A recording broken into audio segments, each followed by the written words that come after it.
မိတ်ဆွေတို့အနေနဲ့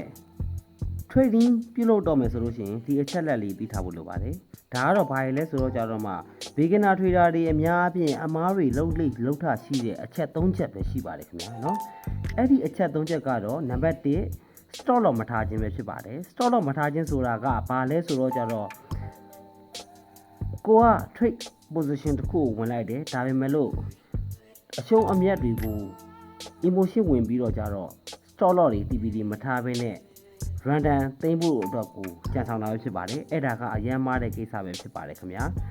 ဒါကြောင့်မလို့ stop loss ဆိုတာထားကိုထားသင့်ပါတယ် stop loss မထားရင်ကိုယ့်ရဲ့ account လုံခြုံမှုမရှိဘဲနဲ့ account ဘလုံးအောင်ဖြစ်သွားတာတွေဖြစ်တတ်ပါတယ်ခင်ဗျာ reverse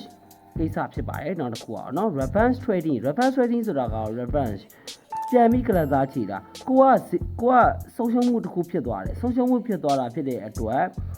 နော်ဈေးကွက်ကိုပြန်လဲပြီးတော့ကြတော့မှလက်တော့ပြန်နိုင်ရန်အတွက်ကိုကနေပြီးတော့ reverse trading အတွက်ကို reverse position တွေဝင်တယ်နော်ဈေးကွက်ကိုတေးချာချာပြန်ပြီးတော့ကြတော့မှသုံးတတ်တာမျိုးမလုပ်ဘူးဆက်တက်တွေကိုပြန်ပြီးစောင့်တာမျိုးမလုပ်ဘဲနဲ့ချက်ချင်းလက်ငင်း market ထဲကိုတန်းပြီးတော့ကြမှာဝင်ပြီးတော့ကြမှာ trade တွေကအဲ့ reverse trade တွေပါပဲနော် reverse trade ဆိုတာကလည်းနော်ကိုယ့်ရဲ့ account ဘလုံးအောင်ဖြစ်သွားနိုင်ပါတယ်ပို့ပြီးဆိုးရွားတဲ့ဒါ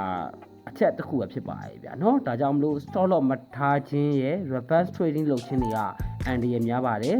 ကိုယ့်ရဲ့ account ကိုထိခိုက်စေပါတယ်ခင်ဗျာနောက်တစ်ခုကတော့ signal group ကို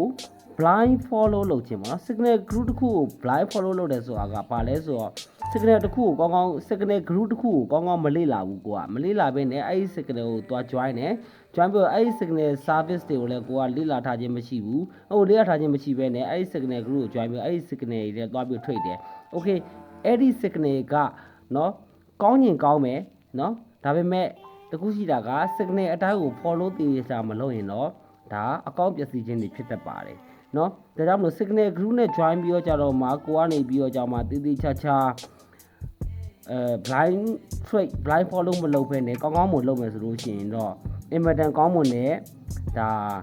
ရလက်တွေရလာမှာပဲဖြစ်ပါတယ်ဆိုတော့ကျွန်တော်ရဲ့ဒီ channel လေးကိုလည်း subscribe follow လေးလုပ်သွားကြပြီးတော့အသေးလေးလည်းပြီးသွားကြပါအောင်เนาะနောက်ပြီးတော့ကြတော့ကျွန်တော်အနေနဲ့ဒါမျိုးဘူးဒုဒ trading ဘူးဒုဒဗီဒီယိုလေးတွေကိုစဉ်းစားမပြတ်တင်ပေးတော့မှလည်းဖြစ်ပါတယ်ကျွန်တော်ကဆိုရှင်ဖြင့် VD market နဲ့ LDMA market နောက်ပြီးတော့ KVB market တို့မှာ partnership ရထားဖြစ်ပါတယ်ဒါကြောင့်မလို့ trading account ဖွင့်ပြီးတော့ trade ချင်တယ်ဆိုလို့ရှိရင်ကျွန်တော်စီကိုဆက်သွယ်လို့ရပါတယ်ကျွန်တော်အနေနဲ့ comment မှာဖုန်းနံပါတ်နဲ့ Telegram လိပ်စာတို့ကိုချထားပေးပါရခင်ဗျာအားလုံးပဲရှင်လန်းချမ်းမြေ့ကြပါစေခင်ဗျာ